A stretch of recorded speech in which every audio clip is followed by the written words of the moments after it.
നമസ്കാരം. ഏവർക്കും മന്ത്രാക്ഷരിയിലേക്ക് സ്വാഗതം.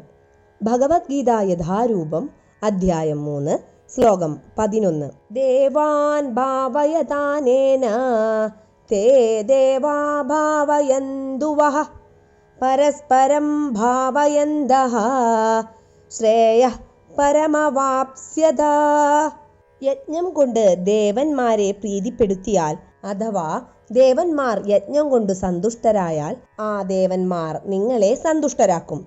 ഇങ്ങനെ പരസ്പര പ്രീണനം കൊണ്ട് രണ്ടു കൂട്ടർക്കും പരമശ്രേയസ് അനുഭവിക്കാം. ദേവന്മാരാണ് ഭൗതിക കാര്യങ്ങളുടെ അധികാരമേൽപ്പിക്കപ്പെട്ട ഭരണകർത്താക്കൾ.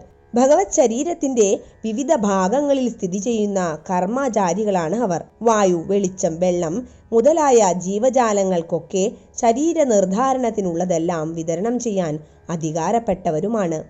അവരുടെ പ്രീതിയും അപ്രീതിയും മനുഷ്യന്റെ യജ്ഞാനുഷ്ഠാനങ്ങളെ ആശ്രയിച്ചിരിക്കും.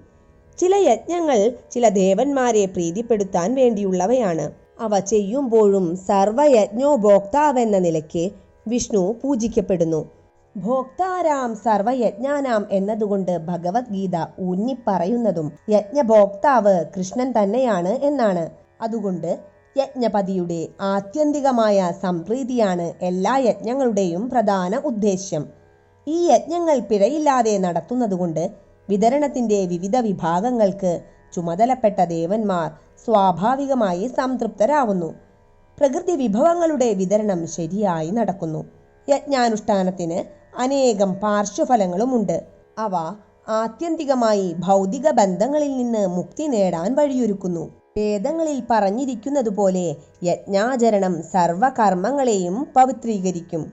യജ്ഞാനുഷ്ഠാനം കൊണ്ട് ഭക്ഷ്യവസ്തുക്കൾ ശുദ്ധീകരിക്കപ്പെടുന്നു. ആ ശുദ്ധീകൃത ആഹാരങ്ങൾ ഭക്ഷിക്കുന്നവരുടെ ജീവിതവും പവിത്രമാകുന്നു.